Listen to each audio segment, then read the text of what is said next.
Hello everyone, welcome back to my channel dual cracker.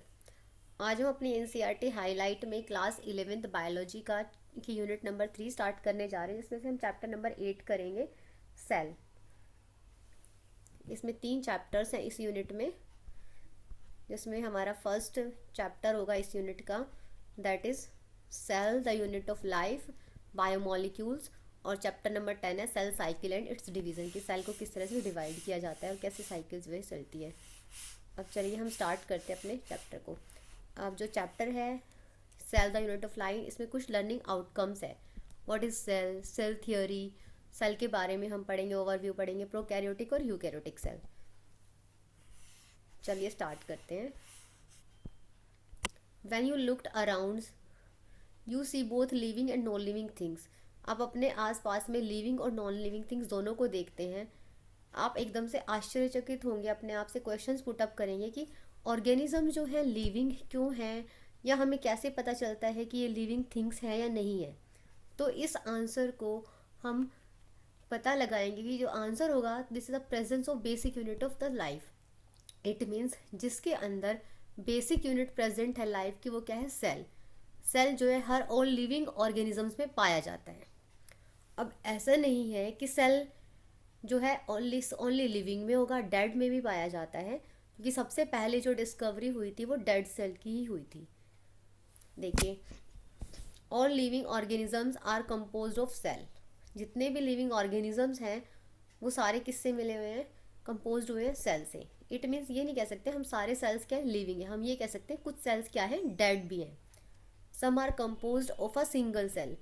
किसी के अंदर जो है लिविंग ऑर्गेनिज्म सिर्फ एक ही सेल से बना हुआ है, जिसको हम यूनिसेलुलर ऑर्गेनिज्म कहते हैं।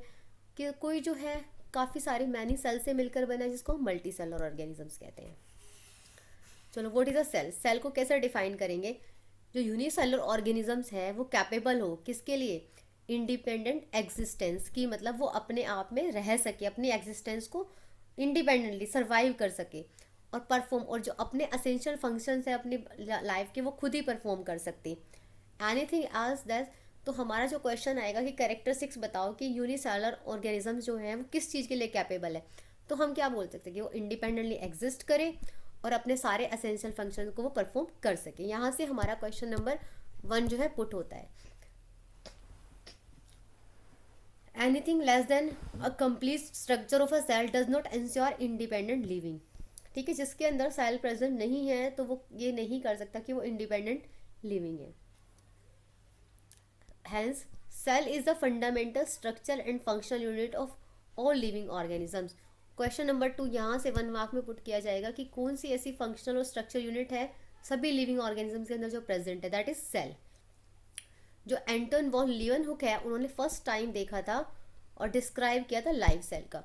तो आपसे क्वेश्चन पूछेंगे कि लाइव सेल किसने डिस्कवर किया था, तो हमारा आंसर क्या होगा, हमारा जो लिविंग सेल है वो डिस्कवर्ड किया गया था किसके थ्रू, लीवनहुक के द्वारा।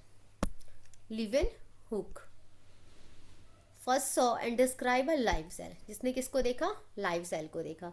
रॉबर्ट हुक ब्राउन, उसके बाद में जो रॉबर्ट ब्राउन ने क्या किया था, न्यूक्लियस को डिस्कवर किया था, आई थिंक 1831 में। The invention of the microscope, और माइक्रोस्कोप की भी इन्वेंशन हुई। उसके बाद जो है इलेक्ट्रॉन माइक्रोस्कोप रिवील हुआ, तो इससे जो है हम सेल की डिटेल्स जो है स्ट्रक्चर की हम पढ़ सके।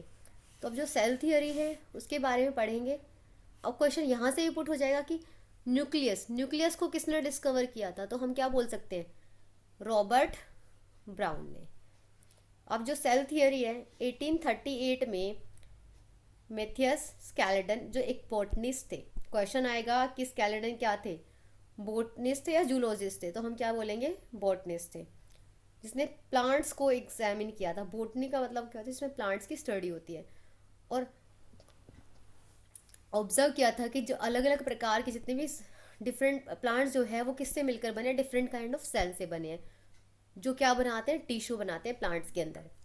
At about the same time, इसी टाइम पे जो थियोडर शान थे 1839 में, जो ब्रिटिश जूलॉजिस्ट थे, उन्होंने स्टडी की different type of animal cells की, and reported that cell had a thin outer layer. ठीक है, सेल के पास क्या होती है, आउटर लेयर पतली होती है, और टुडे नोन एज, जिसको हम प्लाज्मा मेम्ब्रेन बोलते हैं। ठीक है, इन दोनों में कन्फ्यूजन नहीं होनी है। स्केल्टन और शान ने 1838 में तो प्लांट्स के बारे में पता लगा और 1839 में एनिमल सेल्स के बारे में, और जिसमें उन्होंने प्लाज्मा मेम्ब्रेन भी बताया कि जो आउटर लेयर है वो क्या है, प्लाज्मा मेम्ब्रेन है। He also conclude based on his study on plant tissues. उन्होंने प्लांट्स के बारे में भी, प्लांट टिश्यू पे भी उन्होंने स्टडी की थी कि प्लांट्स के that the presence of cell wall is a unique character of plant. जो सेल वॉल है जो किसके अंदर पाई जाती है, प्लांट्स के अंदर पाई जाती है, लेकिन एनिमल्स के अंदर नहीं पाई जाती। ये भी किसने किया था, शॉन ने। On the basis of this, Shan proposed the hypothesis that the bodies of animals and plants are composed of cells and products of cells. उन्होंने कहा कि ये तो सेल या प्रोडक्ट ऑफ मतलब मल्टीप्लस सेल से मिलकर बनी है। स्कैल्डर और शॉन दोनों ने मिलकर क्या किया, एक सेल थ्योरी दी। इस थ्योरी में उन्होंने कहा, वो ज़्यादा एक्सप्लेन नहीं कर सके कि जो नए सेल्स हैं वो कैसे फॉर्म होते हैं, ये उन्होंने नहीं बताया, बट उन्होंने ये बताया कि हाँ, कि जो सेल्स हैं इन्हीं से बनकर क्या बनी है, कि एक बॉडी बनी है, एक ऑर्गेनिज्म, टिश्यू बना है। रुडोल्फ विर्चो आए इसके बाद में 1855 में, उन्होंने फर्स्ट टाइम एक्सप्लेन किया जो सेल जो है खुद को डिवाइड कर लेते, एक सर्टेन लिमिट के बाद वो ग्रो करने के बाद अपने आप में डिवीजन लेते हैं, और new cells are formed from pre existing cells. Pre existing cell से वो बनता है जिसको क्या बोलते हैं, ओमनिस सेलुला ई सेलुला। तो टर्म आएगी ओमनिस सेलुला ई सेलुला, किसने दी थी, that is Rudolf Virchow. He modified, उसने बाद में क्या किया, अपनी हाइपोथेसिस को मॉडिफाई किया और सेल थ्योरी को दिया।